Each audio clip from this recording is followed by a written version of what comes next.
a lot of carriers complain about brokers giving out cheap loads, but it's like, dude, stop taking these cheap loads and then we'll have higher rates, Yeah, but that's so difficult because it's like, okay, look at Swift. They got 6,000 trucks. They got to keep moving. Like, they're not going to be like, oh, your rate's too low. Swift has so many contracts. I feel like they're okay without. You think they work off a DAT? They don't work. No, they don't. They don't. Yeah. They still, but like, so I'm saying, like, there's a lot of these carriers though, like, that have thousands of trucks, and they're taking all this cheap freight because they can and they have to. And that's like why, like, people could be saying don't take cheap freight. There's going to be a Swift or some other company that will take it, because they have to. Yeah. And they don't have time, because time is money. They don't have time to fucking sit around and like wait for the rates to go up. There's just right. And they don't want to lose the driver too. They don't want to, they got to keep them rolling for sure. Yeah. They got the customer freight to pick up. So that's why, like, that's so difficult, because it is capitalism. It's the supply and demand market, like, yeah. Like, dude, like, the rates are fucking insane. I know it's bad. It's bad right now. That's what I was about to say. I'm surprised the truckers are not getting together and not going to Washington again like they did 2 years ago. Remember, during Corona? I think they just realized it doesn't do anything. Yeah. But like, they need a leader. There was like that one guy on Facebook who was like the leader, and I'd watch him like every day during like April in 2020, and he was like all about it. Like, he got the people riled up on it. But it's like, do you want to live in a capitalistic society or a socialist society where, like, right. Like, I'll take capitalism any day of the week. Because they're like, oh, the government should, track how much profit they're making, the brokers are making. But it's like, did the government track how much profit the trucking companies were making, 2 years ago when the rates were hot? Exactly. That? Not really. Hey, this is Paul from Freight Caviar, and you're listening to the Daily Freight Caviar Podcast, where I interview people from the logistics industry on freight tech, outsourcing, and other interesting topics. If you want to check out more Freight Caviar content, go to FreightCaviar.com. Boom. Good. How are you? I don't know, man. I'm great. I'm in Poland right now. I'm going to be in the States soon. I know that you're dispatching trucks right now, right? You went back to dispatching? Yeah, doing that a little bit. Are you trying?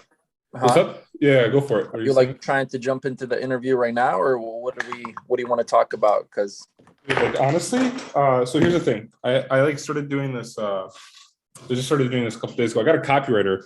And I'm having these interviews with people in the industry, and then we just like write up articles, and we have like the podcast and like the video. So it's like I have FreightCaviar.com where I'm gonna have like news articles, and I want to write an article about you and like about USA transportation and like how like the market is right now. I feel like that's an interesting topic because right. So like I feel like there's a lot of just interesting stuff to talk about. Like, this is not like, I don't know, I do like, if you want anything edited out, like whatever you say, like you could tell me. Like, yesterday I did an interview and the guy was like, yo, can you just cut these parts out? And I just cut them out. Yeah. So like, if there's anything like that, like, don't worry about that. I'm not here to like screw you over or anything like that. Right. I mean, I'll try not to say anything that I'm not supposed to, I guess. But what's that flag you got in the background? What's that from? Chicago flag. Chicago? Yes, sir. Is that Chicago's flag? The 2 stripes and 3 stars? I think it's 4 stars. 4 stars. Oh, 4 stars. Okay. Yeah. That's it though. Just give me one second. So you're back. You're not driving a truck right now, right? No, not right now. No, I haven't driven a truck in some time now. Okay. Well, I do some like local stuff around here and there. Yeah. There's a hot load. Yeah. So the tenants that moved into our warehouse, I've been kind of helping that guy out. Because he's got actually, hopefully I'll get him as like a customer. Because they got a lot of stuff that they do. So yeah, just trying to kind of get my foot in the door, I guess. Sure. I saw you were looking for a brokerage lead. Someone sent it to me saying that I should hit you up for the brokerage lead or something. I didn't see the story. I just saw like, yeah, I think you deleted it. No, I didn't delete it. Okay. It was just up for 24 hours. I said, if anybody wants to partner up for a broker, let me know. I got in a bunch of emails. I actually talked to a few people, talked to a guy from, so hopefully we'll get something together. It would be pretty nice. Because, I mean, this will kind of, I guess, go into the interview if you want to kind of, but like with trucking, I feel like it's so much like, I don't know, crap and like so much stuff that can go wrong. It's logistics, dude. It's logistics. There's always issues. Yeah, but I feel like with brokerage, you don't have that much responsibility, you know? So, okay, just from my perspective, because I've opened brokerages and stuff, like the most difficult is finding customers because there's so many fucking brokerages, dude. Like, and especially in the last years, like I've realized it. I mean, you could get customers, especially like you have like you're working with someone. You could be like kind of like a small, like niche little brokerage. Like to be like massive brokerage is just way, like in my opinion, way too many people like fish in the pond are doing it. I mean, honestly, if I were you right now, all I'd focus on is USA transportation. That's the only thing I'd focus on if I were you. Really? I feel like that's more valuable than anything else. I know. I mean, I make pretty good money off of my page, but I feel like I'm not nowhere close. I helped you make a little bit more.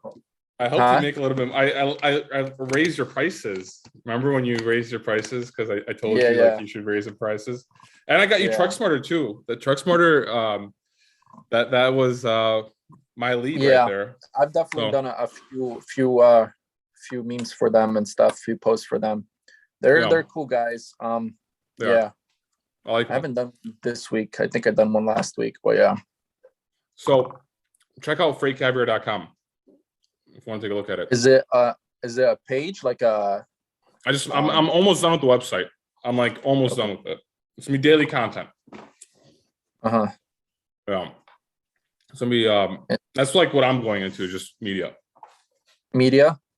Yeah, dude, there's an opportunity for it, you know, because not that many people are like here I'm gonna you know, like brokerages are so much competition. In media, there's not that much competition. And right, especially in the trucking media, I feel like there's not that many besides like Freight Waves, you know, and CDL. Yeah. I mean, and the thing about it that I think is important is being niche. Like I try to be like freight brokers. Like, that's my niche, right? I've been a freight broker for 6-7 years, so I know that area. You're more on the trucking side, dispatching side. And I feel like that's why I've always been trying to hit you up, because I feel like working together and some stuff would be like very like impactful for both of us. And, right. Like right now, I'm like, dude, even today, you're talking about like media and stuff. Even today, some guy DM'd me on Instagram, and he's like, bro, this guy is stealing your identity. And I looked at his page, and it's like a lot of my stuff is getting reposted on there and stuff. And I'm like, there's so many pages now with trucking, you know? Yeah. When I first started, there was like 2 that I'd known of, which is actually one page is still bigger than mine, but he sticks to like posting just post of trucks, you know, like he doesn't really do memes or nothing like that. And then there was another one, and that's what I started off too, was just posting like nice semi trucks and stuff like that. So but yeah. And now I just feel like there's so many people doing it like from different countries, and just there's not that many people like doing it well though, right? There's a lot of people in it, and they're still pretty good though. I mean, I don't know if they're selling shirts or whatever they're doing, but like they're from a different country for sure. I think like some of them are like from India and stuff, and they just repost and they stay on top of it. Like for me, I don't have really that much time to. I mean, I sit on my Instagram a lot, but I still have other full-time jobs that's going on, you know. Dude, I have 3 people in Poland that are helping me with FreightCaviar right now. Really? Yeah, dude, it's so nice, dude. It's so nice. Gee. Yeah, I'm trying to build it out, like. Are you paying these people yet, or are they just? No, I'm paying them. I got people I pay out here, but you know, it's like like I like them a lot. So how do they help you out? Like they actually post stuff for you, or they just create content for you and stuff? Damn. Like, do you give them access to your Instagram and stuff? Yeah. They have. I gave them my old iPhone with everything on there. Like I've known them for like a year or so, and I trust them. It's actually a couple that I trust them a lot. They used to actually be brokers for me. Super cool people. Okay. And yeah, so they run my FreightCaviar.news. They like basically like get my email newsletter up. They get emails. They talk to people. Like essentially, like, dude, I get all these messages. I never get to respond to people. I'm like, yo, just reply to everyone. And this guy Tanaka, shout out to Tanaka. There's amazing conversations. He's such like people love talking to him, and he loves talking to people. So it's like it's even better than me writing back to people, because I'm like an asshole sometimes. Yeah. So I mean, I have hundreds of like unopened DMs, you know, and it just sometimes I feel bad for it, but I'm like, dude, I can't stay here all day long trying to open this. I know this is super random, but like this is just thoughts like from talking to you. I mean, dude, like, I mean, I don't know how to put this, but there's like, I could help you out in that like DM stuff, like getting everyone responded to. Like, imagine having every DM being responded to. Imagine having like a structure where like this shit just gets posted like endlessly, and then like you could just be like the face of it while like, you know, what you want to do, but then the rest of it is taken care of, you know, like that's what I'm trying to do right now. And that's why I think it's cool, like to talk to you, because I think like, you know, you've obviously done it like on a larger scale, but at the same time, like, you know, there's so many opportunities, and it's like, why not max the fuck out? You know, that shit's worth it. That's why I've been telling you though, like I've been telling you like for a while though, like how like this is like I wanted to buy your page when you told me that 50K. I was like, you should have, because dude, I was going to, but you told me that you're that I girl. know. I changed my mind because I talked to a few people and they're like, bro, it's not really worth it, because I kind of told them how much I make from it, or like what I get. It's not, from dude. It. I would make that back in a few months off that page. Yeah, you know. So it's like the thing is like. Yeah, I feel like I don't make as much as I should, but you don't. It's still like good money, you know. Dude, so. But okay, if you did it full time, I bet you'd make probably more than everything else you're doing right now. Then I do in definitely I would make more than what I make in trucking right now. I started making more than what I make for my residential rentals, and that's funny because I have a brother-in-law that's got like 19 properties or something around there, and I sent him like, because I just started tracking kind of what I kind of make from it, and he was like, you know, it added up to a decent amount of like houses, I guess. So I'm like, yeah. And then houses, you still have like stuff can go wrong with it. You have the maintenance and you have a lot of overhead stuff. Yeah, for sure. But it's smart. So you do real estate. You have trucking company. You have USA Transportation. Okay, so I'm just curious about trucking. Like, how has the market changed in the last couple of months? Because you buy like some trucks for like probably a lot of money, right? Like some Peterbilt or something. Like, how much you pay for those trucks? Well, the Peterbilt, we had an order for over a year, so we did something. Oh, something got clicked off. That was on hold for like a year, and then we finally got it. And that wasn't much. That was 186,000, I think. So it was like the market. But the Kenworth, we paid $200,000 for it, which was kind of like sold through a third party, I guess. So you took a loan and stuff for that? At that time, it was not a bad deal, because at that time rates were so good, you know, and fuel was low that you could actually make a lot of that money back like really quick. So I actually ended up like kind of reselling that truck to my brother, and he ended up driving for us, but it kind of all went it went good, and he hustled, and you know, everybody was fine with this. So I still think it was worth it, you know. But right now, I feel like the market definitely flipped on its head, because I mean, the trailers I feel like got way cheaper now. Back then you couldn't get any trailers. Now it's like you can actually find some, you know, brand new ones, and you could find it for less than what they were asking for back then. And then same thing with trucks. I feel like trucks are still kind of on hold, but people are starting to get them, and people are starting to sell, you know, even their older ones, but like not even that old. You can get like a 2020 now, and 2021 people are just selling out because they're not really making any money. I'm just like curious, all these, I don't know if you remember when the market was so hot, and I was posting all these even ads on my Instagram with all these companies that they raised their driver pay to like $1. You know, that's when I'm like, what did they tell the drivers now? Are they still? So I saw something on Twitter yesterday where a company announced just cutting rates, and it was like broadcasted like which rates were getting cut. It's like back to like 55 cents a mile. There's no way you're gonna survive, you know, paying $1 a mile, because right now it's costing you almost $1 to drive every mile for fuel. You know. So right now, like, what are the average like that you take per mile?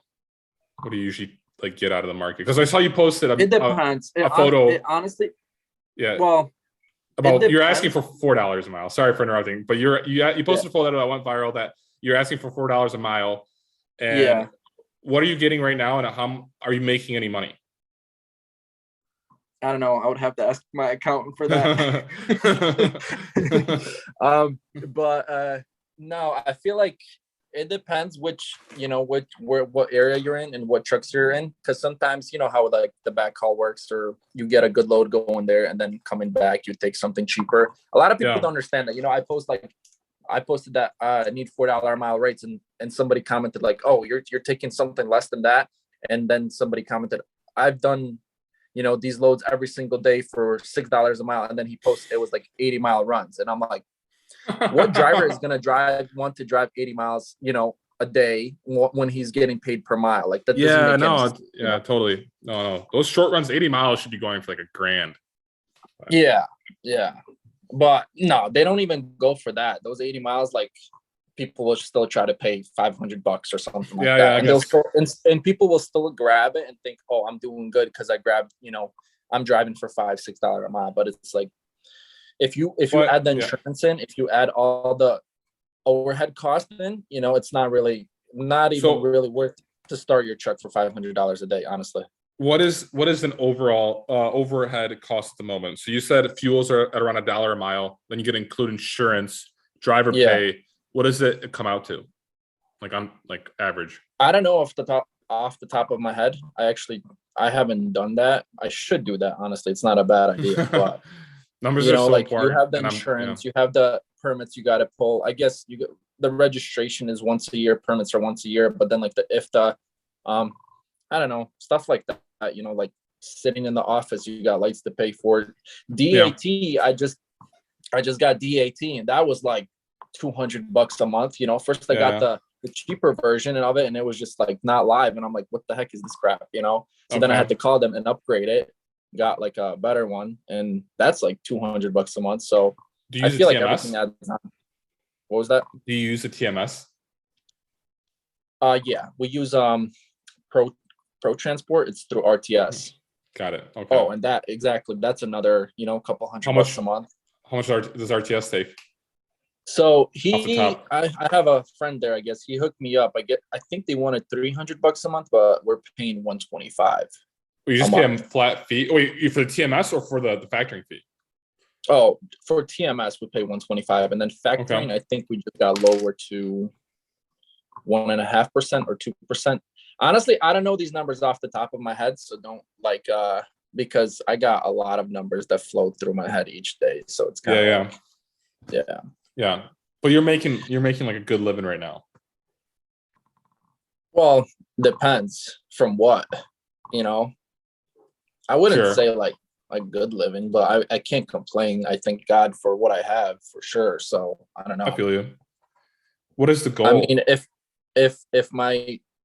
sometimes I think like if I showed my parents like what I make just off of Instagram or social media, I think they would be surprised, because from what my parents started and what they used to make, it's like, and they had to wake up 6 o'clock in the morning and work till 4 o'clock, and now like how things kind of changed. But in trucking, I don't think people really making money right now. I feel like people just kind of doing this. They're waiting the wave, kind of out. And then once it picks up, that's when people start to make money. Like that's what happened after Corona. I feel like the times were so hot, and I was telling everybody, I'm like, this is the time to drive and actually hustle and make this money, not sit at home. But people are like, no, this is how it's going to be always, the market went up. It's always gonna be. I'm like, I've been in trucking business for 8 years. Like, kind of, this happens all the time. So it's all cyclical. Yeah, it's like a wave, just up and down every couple of years. What's the most amount of money you've made trucking in a month? Like profit after like not well, I guess you could tell me revenue, but also like what was the gross profit? Honestly, I don't know. Like a ballpark. I'm not even like joking. I really do not know when it comes to like money. My bank account will be at one point like this, and then I wake up in the morning and it will be negative 16 grand like this morning. So you woke up with negative 16 grand in the morning today? Yep, today. Wait, what? All right, I need to hear the story on how did Bogdan wake up with a minus negative $16,000 balance? What happened there? So they took off like insurance, and then something else was taken out today. Oh, insurance and fuel was taken out this morning. But why that happened is because we actually switched bank accounts. So like most of our factoring goes to the other bank account, Got it. Okay. So then like the money went into the different bank account, but the fuel and all the cards were still on that other account. So okay. Yeah. So you're good. You don't have a money problem. Yeah. But still, that's literally how it works. So like you ask me like how much this or how much that, I really do not pay attention to that. Believe it. Sure. I mean, I do, but for me, I kind of just focus like, okay, where can I actually get the cash flow from, Mm-hmm. I don't really like, people say pay attention to your expenses, but I feel like I don't really pay attention to my expenses. I kind of pay attention to like, where can I make the money, Yeah, I'm kind of similar like that. I try to not think about how much money I'm losing. I try to think about how much I can make more money. Yeah. Stuff like that. Yeah. I mean, it's, yeah, definitely. I mean, investing and putting money into businesses, it's not always, easy. It's fun, but we don't have families, we don't have kids, so it's like easy for us. Exactly. Yeah, it's easier for sure. Yeah. And I feel like in the beginning, like, because our company is only like 2 years old or not even, and in the beginning you kind of just have to invest the money in, so you're always kind of running at a negative, Yeah, true. I feel like that's how it is. So totally. Yeah, gotta go big, so gotta invest a lot. Yeah, go big or go home. All right. So yeah, man, I don't know what else you want to talk about, or if you have anything to say.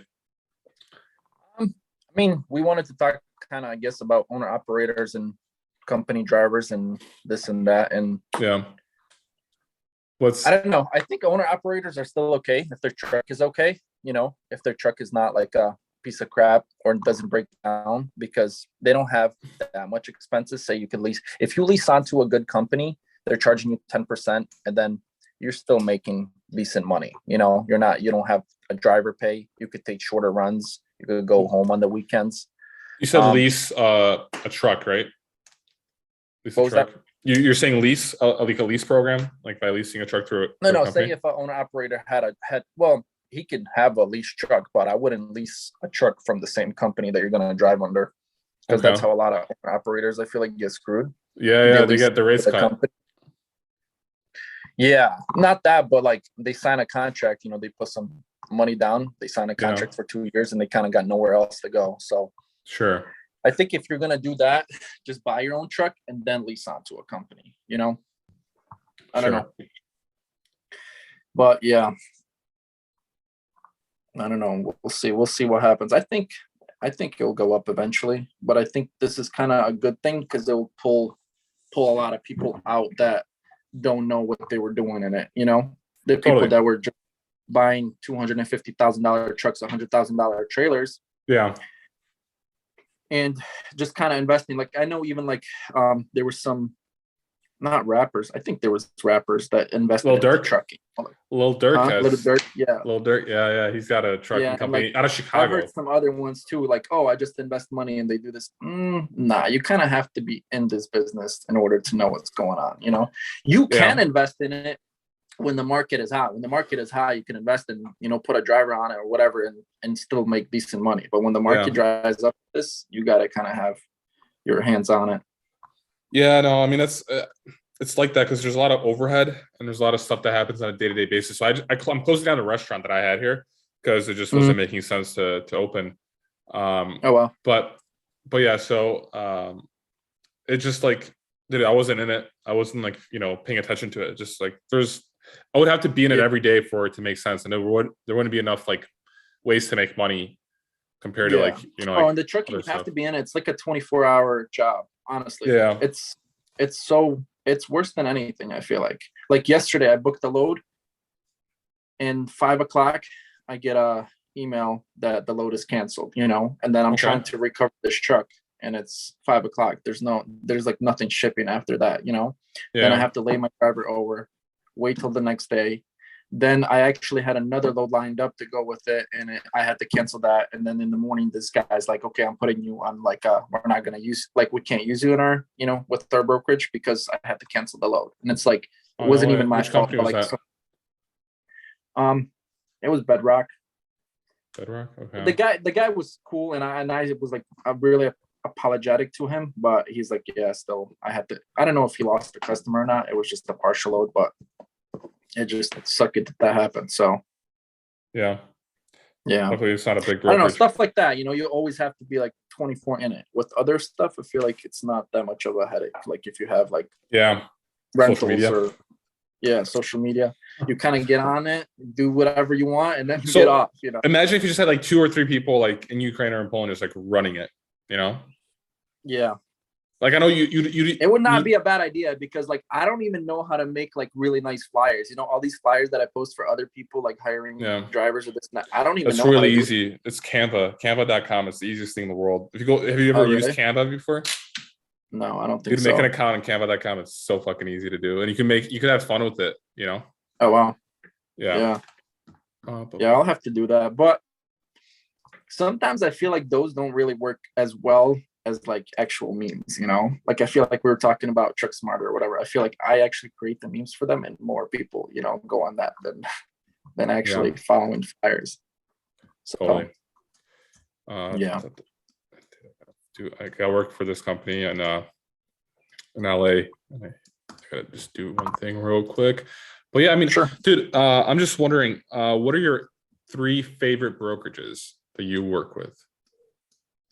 Man, I really like Coyote. We had a good rep there, but I think he quit. So we don't really work with them that much.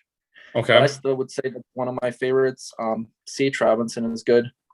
I like Uber too, but I feel like their customer service sucks. Okay. Like recently I had to just like switch a driver from one, or switch the driver on the truck after I booked the load, and I couldn't do it. There was no way to do it. And I called somebody, and it takes forever to get to somebody. And then they don't even speak any decent English. I don't mind that. Like my English isn't perfect, but like have at least some kind of. Who is that again? Which company? Uber Freight. Uber Freight? Really? Yeah. I'm wondering where they outsource to. They don't speak a lot of English. I'm not sure. There's a lot of different people, but I've gotten a lot of DMs too that they keep buying out a bunch of brokerages, so I think they're going to be pretty big. Yeah. And yeah. They're burning a lot of. I think it depends what you do though. I mean, DAT, I think everybody uses kind of DAT. It's crazy because a lot of dispatchers, I'll be like posting videos or something. They're like, "Oh, which board is that?" Or which, I'm like, really? Like a lot of people don't even know, that there's different boards.